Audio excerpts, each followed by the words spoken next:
Merci. Siggy Fin, jeudi et vendredi à Paris au Palais de la Porte Dorée. Bonsoir Amala Dianor. Bonsoir. Soyez le bienvenu sur TV5 Monde, c'est un plaisir de vous recevoir. Bonsoir Pascal. Bonsoir On Mohamed. commence donc avec vous. Oui, alors Siggy Fin, le nom de votre spectacle, ça signifie monstre magique en bambara. Et c'est le fruit d'une écriture chorégraphique collective avec 3 autres chorégraphes du Mali, du Burkina Faso et du Sénégal comme vous. Pourquoi avoir écrit collectivement un spectacle ? Ce que je souhaitais, c'était avant tout essayer de proposer à des jeunes d'Afrique de l'Ouest de rencontrer différentes écritures chorégraphiques. Et pour ça, j'ai invité des chorégraphes qui sont très actifs sur leur territoire à encadrer cette équipe artistique, cette équipe de danseurs. Et chaque danseur a pu rencontrer et travailler avec ces chorégraphes-là. Donc il s'agit de Ladji Koné pour le Burkina Faso, Alioune Diagne pour le Sénégal, Naomi Fall pour le Mali. Et ensuite, moi, j'ai essayé de mettre en scène un peu les propositions qui ont été faites avec ces chorégraphes-là pour les danseurs. C'est intéressant parce que vous avez toujours dit, il y a déjà des années avant ce spectacle, la danse, c'est se jouer des frontières. Là, on a encore la preuve avec ce spectacle. Tout à fait. L'intérêt pour nous de faire de la danse, c'est d'aller au-delà des mots, au-delà des cultures, au-delà des frontières. Et avec un projet tel que celui-ci, c'est permettre à ces danseurs-là non seulement de circuler sur les territoires, de rencontrer des chorégraphes qui sont actifs sur leur territoire. Je pense à Ladji, qui lui est très actif au Burkina Faso, à Ouagadougou. Ils font des potagers, des jardins. Ils essayent de rendre les déserts ou les déchetteries en zone habitable pour limiter les inondations. Naomi Fall, qui elle, au Mali, essaye d'introduire de la danse contemporaine à travers des festivals de danse où elle invite beaucoup de danseurs africains à venir rencontrer d'autres chorégraphes.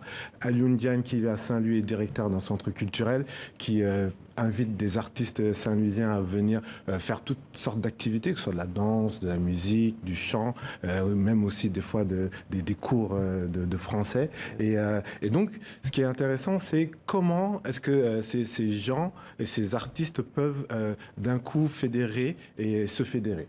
Alors, vous êtes né à Dakar, vous faites du hip-hop depuis l'adolescence, et puis vous êtes parti en France pour étudier la danse contemporaine au Centre national de danse de Angers.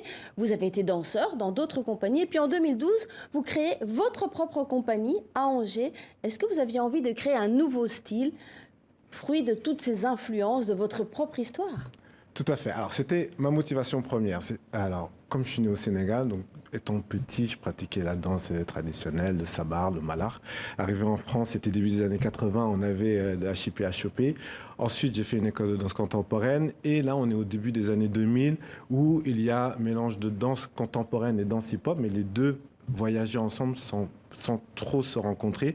Et ce que je souhaitais, c'était proposer une gestuelle qui soit vraiment un mélange de ces disciplines. Alors, c'était très tendance à l'époque, mais aujourd'hui, naturellement, les croisements, les esthétiques sont entremêlés et du coup, voilà, j'ai mon propre style alors que tout le monde a son propre style. Alors, vous faites partie de cette nouvelle génération comme de chorégraphes africain qui a sa place à la fois sur la scène européenne, la scène africaine. Vous avez travaillé avec l'Atelier de Paris et votre spectacle ouvre la saison du Palais de la Porte Dorée. Est-ce que ça y est, la nouvelle génération a conquis sa place ?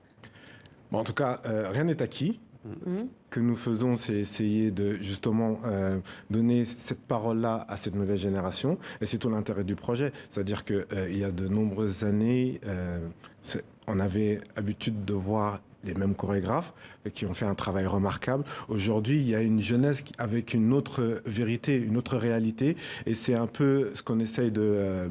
Et qui s'approprie aussi la danse contemporaine. Absolument, absolument. Et à travers la danse contemporaine, c'est essayer de donner une autre vision de cette réalité-là qui leur est propre et qui, des fois, reste un peu sourde.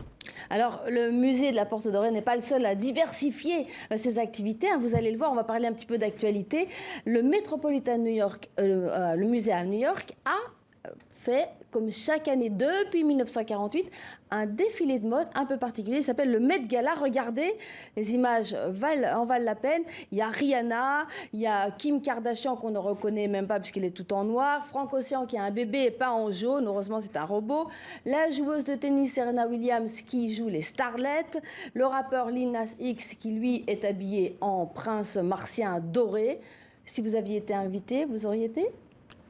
Oui, Ça, mais ça aurait fait encore plus de beau monde. alors, les Américains ont vraiment une culture du style, de comment se démarquer. Et aujourd'hui, en 2020, on arrive à des propositions telles que celle-ci.